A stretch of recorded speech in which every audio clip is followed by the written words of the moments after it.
What's up, everybody? It's been too long.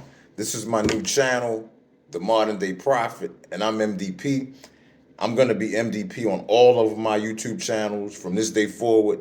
That stands for Modern Day Prophet. But anyway, this video is going to be called Francis Ngannou leaving the UFC is bad for both parties, and here's why. I'm going to tell you, I'm really disappointed about Francis Ngannou leaving the UFC. I think it's just bad business. This is the worst business I think I've ever seen in the UFC. I'm going to tell you why it's bad for the UFC, Francis Ngannou leaving. Francis Ngannou is the baddest man in all of mixed martial arts, hands down. There's not a man in MMA that can beat Francis Ngannou. So the UFC losing him, they might not act like it, but that was big. That was a big blow. You know what I'm saying? Francis Ngannou is the man in MMA. There is nobody that can beat him. Not John Jones. We saw what happened with Cyril Gahn.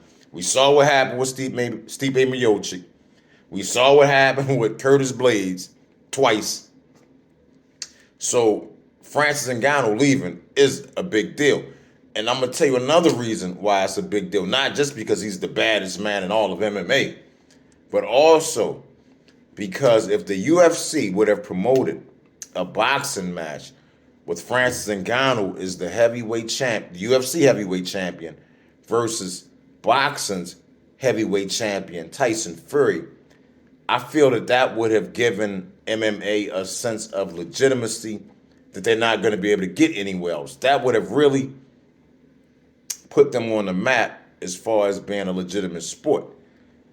Because they would, boxing and MMA would have been basically co-promoting this fight together. So that would have put MMA on boxing's level. So I think this is just bad for the UFC for multiple reasons, not to mention, I got to mention this little bald head piece of shit. And I'm going to tell you, man, I love Dana White. I've watched UFC since UFC 1. I've always loved UFC. We would not have UFC if it wasn't for Dana White. Dana White has built UFC to what it is, and I give him all credit for that. I love him for that.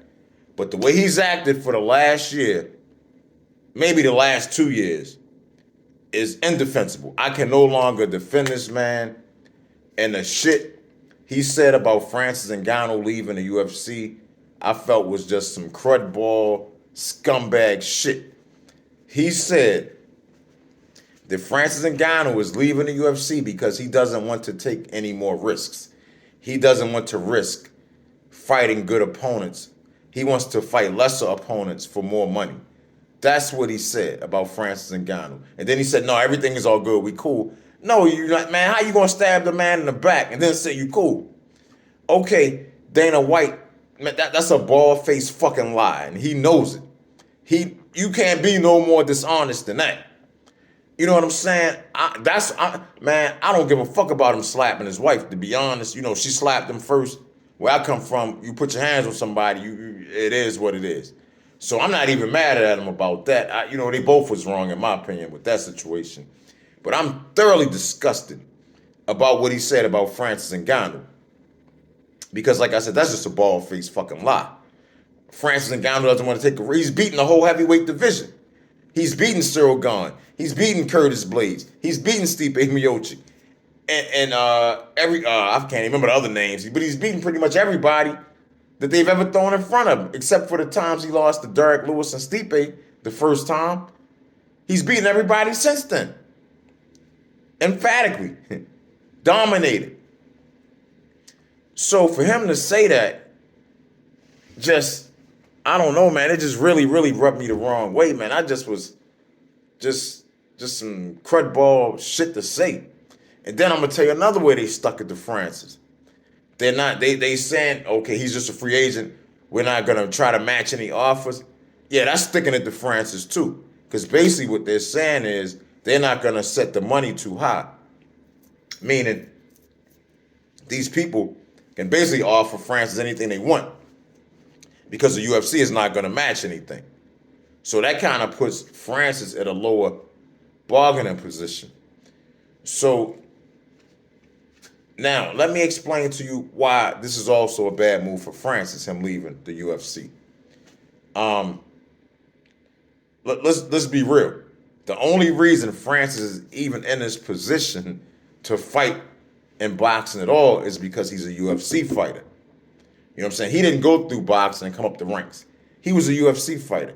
That's the only reason people are even talking about him even fighting in a boxing fight or, fighting Tyson Fury, because he was the UFC champion.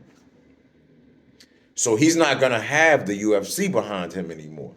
So, how is Francis going to bargain with Tyson Fury to make this fight happen? I mean, does he have the money to put up for the fight? I mean, I think this is going to be bad. I think Francis Ngannou is going to hit reality pretty hard, and I think the UFC knew this, and that's why they let it happen the way it did. You know what I'm saying? Like, where's he going to go? To Bellator? I can see Francis Ngannou going to Bellator, but then once he does, who's he going to fight? Ryan Bader? Czech Congo? They don't have a heavyweight division. For as much shit as we talk about the UFC's heavyweight division, at least they have a legitimate heavyweight division. And then let's say, okay, Scott Coker promised, hey, you know what, man, we're just going to get you here to Bellator. You might take a fight, but then we're going to get you that boxing match against Tyson Fury on Showtime pay-per-view. But now, the thing with that is, I don't know if that's a promise Scott Coker can keep, because we don't know if Tyson Fury is going to agree to fighting on Showtime and how that's going to work. Now, which brings me to another point, something I really don't fucking understand. This I don't understand. Now the main sticking point I'm led to believe is that the UFC wouldn't let Francis Ngannou box. And that's why he decided not to sign back with the UFC. Which I have to ask. Remember when Dana White was talking about starting a boxing promotion? What happened to that? How the fuck did we go from that to this power slap bullshit, which I'm going to predict won't be around by the end of the year? I'm going to predict that now. I doubt it's going to last to the end of the year. So, and the reason why I'm having problems is because how come the UFC couldn't promote a boxing match, or at least help to promote a boxing match between Francis Ngannou and Tyson Fury when ESPN owns UFC? ESPN has a boxing division. ESPN has a boxing pay-per-view division. The UFC has relationships with the athletic commissions all around the world. They have relationships with the people who own the venues all around the world. So how is it that they couldn't make a fight happen between Francis Ngannou and Tyson Fury, the UFC heavyweight champion and a heavyweight champion in boxing? How is it they couldn't make that happen? That makes no sense to me. I'm going to tell you what I really think it is. I think they figured, okay, man, we're going to have to pay these boxers a lot of fucking money. We're not going to be able to lowball them like we lowball our UFC fighters. And I think that's what it was. They realized how much money because the boxers are not going to put up with this shit that the UFC fighters put up with. And I've done videos in the past about how they need to pay these fighters more money. I'm totally with Jake Paul on that. The UFC needs to pay their fighters more money. It's a problem when UFC fighters want to go to WWE. That lets you know how bad the situation is. When UFC fighters are wanting to go do some fake shit just to make money, there's a problem with the pay structure in MMA. It needs to be fixed. But this is the thing. The UFC is going to lose the greatest heavyweight in the history of the UFC. That's what Francis Ngannou is. And Francis Ngannou may find himself in a position where his bargaining power is nowhere near as strong as he thought it was. Honestly, they both need each other. There has to be some kind of way that the UFC can allow Francis Ngannou to box. And the other big thing about this is that Francis Ngannou versus Tyson Fury will be the first legitimate fight ever between boxing and MMA. Because understand, Floyd Mayweather and Conor McGregor wasn't legitimate. That was like some spectator shit. That didn't have any burn on the real sport of boxing. That was just something people wanted to see. But this fight would actually determine a heavyweight champion of the world. This is a legitimate fight, a real fight, a fight that could really shake up the heavyweight boxing division. Francis Ngannou is a tough dude, a very skilled dude. So he may come in there and it is a chance that he could become the heavyweight champion of the world. And maybe that's the other problem. The UFC knows that and knew that if he did, they lose him anyway. I don't know. But, I think the way this played out, it not only hurts the UFC, it not only hurts Francis Ngannou, but it hurts us, the fans. The UFC really dropped the ball on this one. Really dropped the ball. You can't even compare this shit to Fedor Emelianenko not getting signed. Dana White tried to say this is the second time it's happened. Fedor Emelianenko was already shot when the UFC was trying to sign him. Fedor was good like 20 years ago. Literally, 20 years ago. He hasn't had... He can make noise in Bellator because their heavyweight division is garbage. It's trash. You know what I'm saying? So, yeah, he ended up there instead of being in the UFC, where he probably would have got mollywopped all over the place. It is what it is. But I really hope there's a way that they can fix this. I think Francis may find himself coming back to the UFC sooner than he thinks. But I'm with all of that said, I hope that somebody like De La Hoya maybe picks up Francis Ngannou just to stick it to Dana White.